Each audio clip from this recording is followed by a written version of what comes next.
దేశంలో చాలామంది ఆలోచన పరులు ప్రభుత్వ వ్యతిరేక స్టేట్మెంట్స్ ఇవ్వడానికి కానీ, ప్రభుత్వ వ్యతిరేక వార్త రాయడానికి కానీ, ప్రభుత్వం మీద సెటైరికల్గా ఒక వీడియో చేయడానికి కానీ చాలామంది భయపడుతున్నారనమాట. ఒకవేళ ప్రభుత్వానికి వ్యతిరేకంగా మాట్లాడితే, ప్రత్యేకించి ఏప్రిల్ 22 నుంచి ఇప్పటి వరకు ఇండియా పాకిస్తాన్ మధ్య జరుగుతున్న ఘర్షణలు ఏవైతే ఉన్నాయో ఆ ఘర్షణల మీద ప్రభుత్వ వైఫల్యాలను ఎవరైతే ప్రశ్నిస్తూ వస్తున్నారో వాళ్ళ మీద ప్రభుత్వం చాలా సీరియస్గా రియాక్ట్ అవుతుంది.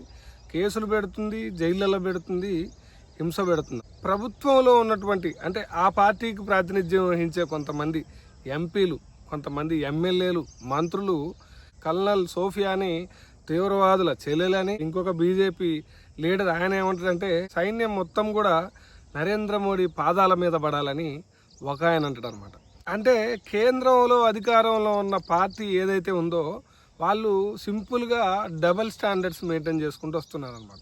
ఇండియా పాకిస్తాన్ టెన్షన్స్ని రిజాల్వ్ చేయడానికి, ఇంటర్నేషనల్గా ఒక డిప్లొమాటిక్ సొల్యూషన్ తీసుకురావడానికి పార్లమెంట్లో ప్రాతినిధ్యం వహిస్తున్న ఎంపీల బృందాన్ని వివిధ దేశాలకి పంపించడానికి ఏర్పాట్లు చేసింది. కొంతమంది ఎంపీల బృందం కూడా ఆల్రెడీ స్టార్ట్ అయిందనమాట. డెలిగేషన్ టీం ఏదైతే ఉందో ఆ టీంని కేంద్ర ప్రభుత్వం పంపించడాన్ని కాంగ్రెస్ వ్యతిరేకిస్తుంది. ఇది కాంగ్రెస్ చేస్తున్న చాలా పెద్ద తప్పు. ఈ వీడియోలో మనం ఏం అర్థం చేసుకునే ప్రయత్నం చేద్దామంటే, కాంగ్రెస్ ఈ డిప్లొమాటిక్ డెలిగేషన్ని ఎందుకు వ్యతిరేకిస్తుంది, దానికి ఉన్న కారణాలు ఏందో మాట్లాడదాం. పెహల్గాం అటాక్ దగ్గర నుంచి భారత ప్రభుత్వం వ్యవహరించిన తీరు, వైఫల్యాలు మాట్లాడుకుందాం, సక్సెస్ కూడా మాట్లాడుకుందాం. ఫస్ట్ కాంగ్రెస్ ఎందుకు వ్యతిరేకిస్తుంది, దానికి ఉన్న కారణాలు మనం మాట్లాడుకుందాం. స్టార్టింగ్ నుంచి కూడా కాంగ్రెస్ పార్టీ ఏం స్టాండ్ తీసుకుందంటే, ఆర్మీ పెహల్గామ్లో ఆర్మీ డిప్లాయ్మెంట్ ఇంతకు ముందులాగా ఎందుకు లేదన్నది చాలా సీరియస్ క్వశ్చన్ రైజ్ చేస్తుంది. ఆర్మీలో పనిచేసిన ఆఫీసర్ మాటలు కూడా చాలా బలంగా సపోర్ట్ చేస్తూ ఉన్నాయన్నమాట. ఇంటెలిజెన్స్ లేకుండా బీజేపీ కేంద్ర ప్రభుత్వం ఏం చేస్తుందన్నది మరొక సాలిడ్ క్వశ్చన్. ఉగ్రవాదుల మీద దాడి చేసినాం, ఉగ్రవాదుల స్థావరాల మీద దాడి చేసినాం అని బీజేపీ ప్రభుత్వం క్లెయిమ్ చేస్తూ ఉందిలే కానీ అసలు ఈ దాడికి కారణమైన నిజమైన వాళ్ళని మీరు పట్టుకున్నారా అని అడుగుతూ ఉంది. ఇన్ని దేశాల్లో, ప్రపంచ దేశాల్లో మోడీ అగ్రనేత, ప్రపంచం మోడీని చూసే భారతదేశాన్ని గుర్తుపడుతుందని చెప్తుంది. మోడీ 11 సంవత్సరాల ప్రధానమంత్రి పదవి కాలంలో 72 దేశాలు 151 సార్లు టూర్ చేయడం జరిగిందనమాట. దీంట్లో ఆయన సాధించిన డిప్లొమాటిక్ విక్టరీ ఏంది? పాకిస్తాన్, ఇండియా మధ్య ఘర్షణ జరుగుతుంటే అమెరికా కావచ్చు, రష్యా కావచ్చు న్యూట్రల్ స్టాండ్ ఎందుకు తీసుకున్నాయి? What is the diplomatic victory of Modi అని కాంగ్రెస్ పార్టీ అడుగుతూ ఉందన్నమాట. ఈ డెలిగేషన్ని పంపిస్తున్న కేంద్ర ప్రభుత్వం బీజేపీ లోకల్గా చేయకూడని కొన్ని పనులు ఉన్నాయన్నమాట. అంటే భారతదేశంలో స్థానికంగా ఆపరేషన్ సింధూర్ జరపొచ్చు, పాకిస్తాన్ శత్రుదేశం మీద బాంబులేసి శత్రుదేశానికి బుద్ధి చెప్పొచ్చు, ఏమైనా జరగవచ్చు. కానీ లోకల్గా ఏం జరుగుతూ ఉంది, ఇండియాలో ఏం జరుగుతుంది, ప్రభుత్వ పాలసీని ప్రశ్నించిన వాళ్ళ మీద ఏం దాడులు జరుగుతున్నాయి, ఎలాంటి అరెస్టులు జరుగుతున్నాయి, ఎలాంటి అణచివేత జరుగుతుంది.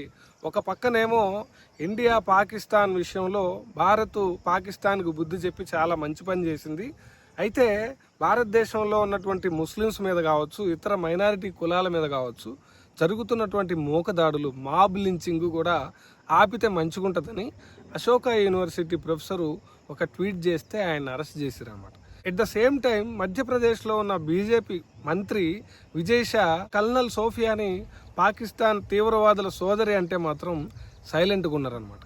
ప్రతిపక్ష పార్టీలు కావచ్చు, సమాజంలో ఉన్న మేధావి వర్గం కావచ్చు, ఆలోచన పరులు కావచ్చు, ఇండియా పాకిస్తాన్ విషయంలో యుద్ధం వద్దనో లేకపోతే పాకిస్తాన్ సివిలియన్స్ మీద దాడులు చేయొద్దనో చెప్తే పాకిస్తాన్ ఏజెంట్లని, దేశద్రోహులని లేబుల్ చేస్తున్నారు. ఆపరేషన్ సింధూర్ చేసినామని చాలా గొప్పగా చెప్పి దేశంలో తిరంగా ర్యాలీలు కూడా చేయడం జరిగిందనమాట. అయితే అసలైన ఉగ్రవాదులు, ఈ దాడి చేసిన వాళ్ళు ఎవరైతే ఉన్నారో వాళ్ళని పట్టుకోవడానికి అంతర్జాతీయ దేశాల మీద ఒత్తిడి చేసిందా? ప్రపంచ దేశాలన్నీ మోడీ పోతే వెల్కమ్ చేస్తూ ఉన్నాయి, మోడీ పోతే సన్మానం చేస్తూ ఉన్నాయని బీజేపీ గప్పాలు కొడుతుంటుంది అనమాట. అయితే మరి పాకిస్తాన్కి ఐఎంఎఫ్ ఫండ్ ఇస్తే ఏం చేసిర్రు? నోరెళ్ళబెట్టి చూసిర్రు. పాకిస్తాన్ ఆ ఫండ్ని డైవర్ట్ చేసి టెర్రర్ ఫైనాన్స్ చేస్తుందని ప్రపంచం అందరికీ తెలుసు అనమాట. మోడీ మాత్రం సపోర్ట్ చేయకుండా కూర్చున్నాడు. మరి ఇది డిప్లొమాటిక్ ఫెయిల్యూరే కదా. అయితే ఫైనల్గా ఏం చెప్పాలంటే, ఇటు కాంగ్రెస్ కావచ్చు, ఇటు బీజేపీ కావచ్చు, రెండు పార్టీలు ఒక లెసన్ నేర్చుకోవాలి. కాంగ్రెస్ ఏమో ఈ పాకిస్తాన్ ఇండియా ఇష్యూ ఏదైతే ఉందో దాన్ని పొలిటికల్ గెయిన్స్ కోసం వాడుకోవడానికి 100% ట్రై చేస్తుంది. ఎందుకంటే ఇండియా నుంచి అది ఏ పార్టీ అయినా కావచ్చు తీవ్రవాదాన్ని అంతం చేయడానికి పలు పార్టీల ఎంపీలతో కూడిన బృందాన్ని ఇండియన్ గవర్నమెంట్ పంపించిందనమాట. వాళ్ళంతా కూడా భారత పార్లమెంటు, భారత సార్వభౌమాధికారానికి ప్రతినిధులు అనమాట. అంతర్జాతీయ స్థాయిలో వివిధ దేశాలకు వెళ్ళి భారతదేశం పాకిస్తాన్ ఎంకరేజ్ చేసే టెర్రరిజం వల్ల ఇక్కడ లా అండ్ ఆర్డరు, ఇక్కడ ప్రాణ నష్టం, ప్రజల మధ్య వైషమ్యాలు ఎట్లొస్తున్నాయో ప్రపంచానికి ఎక్స్ప్లెయిన్ చేయడానికి వెళ్ళినటువంటి ఒక టీం అనమాట. అది ఎంపీలతో కూడిన టీం. అంటే it is representing the country, it is representing Indian interest. కాబట్టి కాంగ్రెస్ దీని మీద రాజకీయాలు మానుకోవాలి. At the same time BJP కూడా ఒక పాఠం నేర్చుకోవాలి. ఎప్పుడో నేర్చుకోవాల్సి ఉండే. ప్రపంచ దేశాలు విమర్శించినప్పుడు, భారతదేశంలో పత్రికా స్వేచ్ఛ దిగువకు వెళ్ళినప్పుడు, భారతదేశంలో ఉన్న మేధావులు అరెస్ట్ చేయబడ్డప్పుడు, హింసించబడ్డప్పుడు బీజేపీ ఏం నేర్చుకొని ఉండాలంటే ప్రశ్నించే హక్కు ప్రతి ఒక్కరికి ఉంటుంది, ప్రభుత్వాన్ని విమర్శించే హక్కు ప్రతి ఒక్కరికి ఉంటుందని ఇది అర్థం చేసుకొని ఇప్పటికైనా సరే ప్రశ్నించే గొంతుల్ని స్వేచ్ఛగా ప్రశ్నించి ఒక నిర్మాణాత్మకమైన సమాజాన్ని నిర్మించడానికి బీజేపీ గవర్నమెంటే మోరల్ రెస్పాన్సిబిలిటీ తీసుకోవాలి. ఎందుకంటే వాళ్ళే కేంద్ర ప్రభుత్వంలో ఉన్నారు కాబట్టి. ఇంకా మన ఛానల్ ఎవరైనా సబ్స్క్రైబ్ చేసుకోకపోతే ప్లీజ్ కైండ్లీ సబ్స్క్రైబ్. అట్లనే ఇలాంటి ఇంట్రెస్టింగ్ వీడియోస్ చేయడానికి మీ ఎంకరేజ్మెంట్ చాలా అవసరం. Please kindly subscribe.